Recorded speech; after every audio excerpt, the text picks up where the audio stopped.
जीवन की हर बड़ी से बड़ी मुसीबत में यदि आप पार लगना चाहते हैं, यदि आप किसी भी प्रकार की समस्या से रूबरू हो रहे हैं यानी कि जूझ रहे हैं, तब हनुमान चालीसा का यह कार्य आपको अवश्य करना चाहिए। रामबाण का है यह कार्य। वैसे तो हनुमान चालीसा के चमत्कार अनगिनत है, लेकिन आज के इस वीडियो में मैं आपको बताने वाली हूँ, यदि आपने हनुमान चालीसा का पाठ 100 बार कर लिया तब आपके जीवन में कौन कौन सी घटनाएं घटने लग जाएंगी। इसके अलावा यदि आप हनुमान चालीसा के 100 बार पाठ के नियम को करना चाहते हैं, तब आपको किन बातों का विशेष तौर पे ध्यान रखना चाहिए ताकि आप भी उस चमत्कार को महसूस कर सकें। आइए वीडियो को हम स्टार्ट करते हैं। दोस्तों, वीडियो स्टार्ट करने से पहले यदि आप चैनल पे पहली बार आए हो तो चैनल को लाइक, शेयर और सब्सक्राइब करना बिल्कुल ना भूलें। साथ ही नोटिफिकेशन बेल भी ज़रूर प्रेस कर लें ताकि हमारे जितने भी लेटेस्ट वीडियोस आएंगे उनकी नोटिफिकेशन सबसे पहले आप तक पहुंच पाएंगी। हनुमान को यानी कि बजरंग बली को कलयुग का सबसे जागृत देवता माना जाता है। हनुमान जी को आशीर्वाद भी प्राप्त है। भक्तगण जब जब हनुमान जी का नाम लेंगे या हनुमान जी को सच्ची श्रद्धा के साथ आवाज देंगे या फिर बजरंग बली को पुकारेंगे, तब बजरंग बली को उस भक्त की पुकार सुनकर आना ही पड़ेगा और उसकी मदद करनी पड़ेगी। अब ऐसे में यदि कोई भी व्यक्ति हनुमान चालीसा का पाठ करता है और उस समय नियमों को मानते हुए, विधियों का ध्यान रखते हुए यदि करता है, तो उसकी बड़ी से बड़ी मुसीबत भी छूट जाती है। बात हो रही है हनुमान चालीसा का पाठ यदि किया जाए और वो भी 100 बार, तब उससे मिलने वाले क्या फ़ायदे हैं। देखिए, एक बार हनुमान चालीसा का पाठ यदि कर लिया तो अनगिनत फ़ायदे आपको प्राप्त होते हैं, लेकिन यदि हनुमान चालीसा का पाठ वहीं आपने 100 बार कर लिया, तब इससे मिलने वाले जितने भी फ़ायदे हैं ना, आप उसे लाख मर्जी बयां कर लें या फिर किसी चीज़ पे लिख के देख लें, मिलने वाले जो अनुभव हैं, जो चमत्कार हैं, वह बताए नहीं आपसे बोला जाएगा, ना ही लिखे आपसे लिखा जाएगा।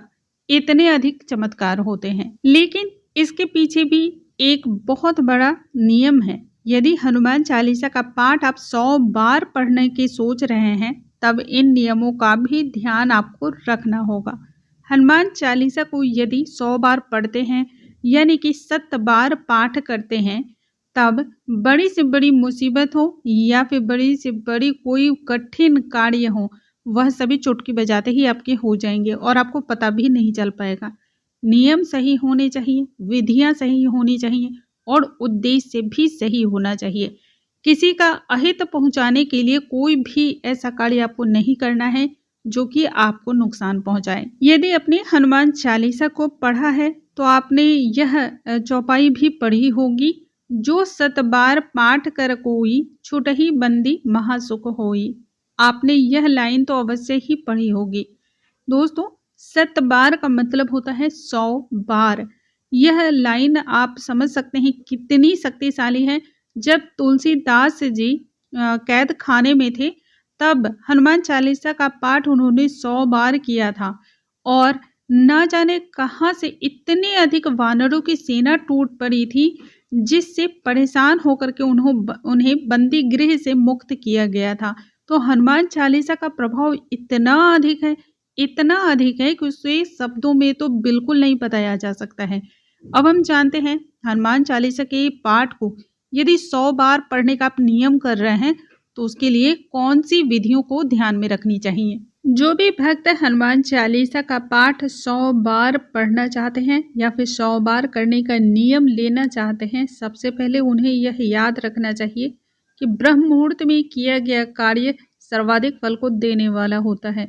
यदि किसी भी कारणवश वह ब्रह्म मुहूर्त में न कर पाए, तब रात्रि 10 बजे के बाद इस पाठ को करना चाहिए। देखिए, 100 बार करने का नियम बना रहे हैं तो पाठ में समय भी ज़्यादा लगेगा। एक बार यदि हनुमान चालीसा का पाठ करते हैं तो लगभग 2 से 3 मिनट का समय लगता है। तब आप सोच लें कि 100 बार यदि आप पाठ करेंगे, तब आपको कितनी देर का इसमें समय देना पड़ेगा। पाठ करने वाले सभी भक्तों को मन में किसी भी प्रकार का कोई भी शक या संशय मन में नहीं लाना चाहिए। पाठ करने वाले भक्त लाल या फिर पीले नारंगी रंग के वस्त्र का प्रयोग करें। लाल आसन का भी प्रयोग जरूर करना है।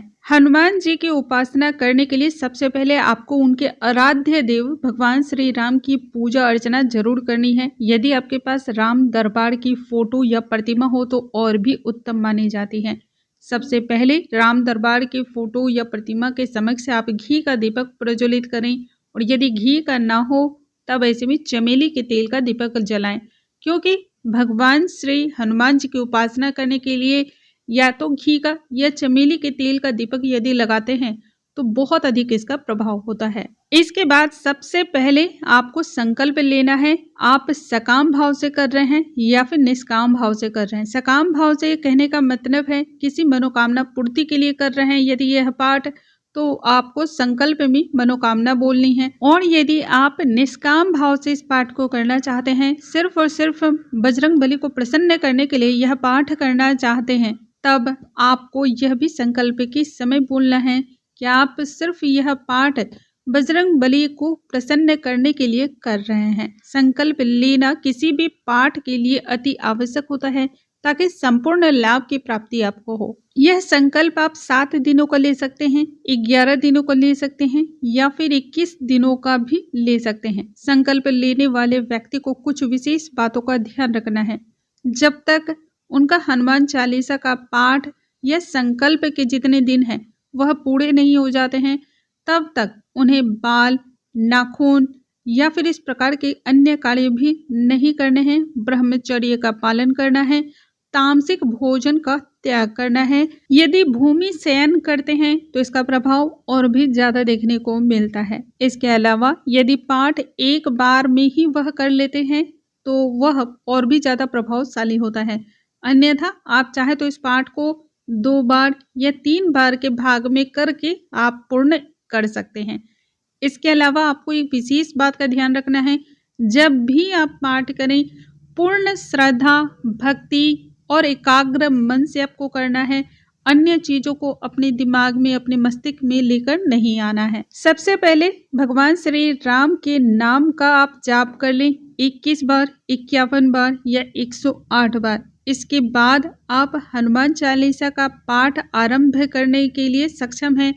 अब हनुमान जी को आप चना गुड़ का भोग लगाएं। यदि चना और गुड़ ना हो तब लड्डू, जो आप गुड़ के लड्डू लेते हैं उनका भी भोग लगा सकते हैं। यदि यह प्रसाद आप घर में बना लें तो बहुत ही अच्छा है, और यदि घर में ना बना पाए तब आप घर के किसी अन्य लोगों से भी मदद ले सकते हैं या फिर मार्केट से ला सकते हैं।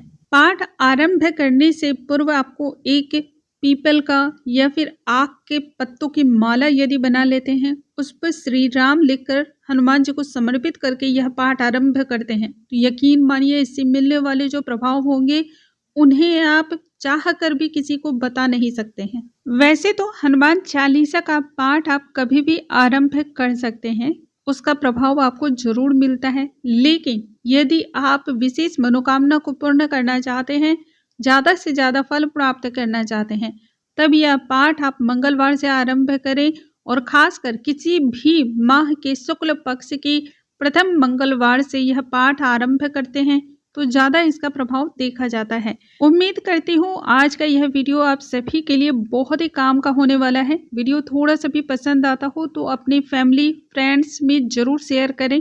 अगले वीडियो में हम फिर से मिलेंगे, तब तक आप सभी स्वस्थ रहिए, हंसते रहिए और मुस्कुराते रहिए।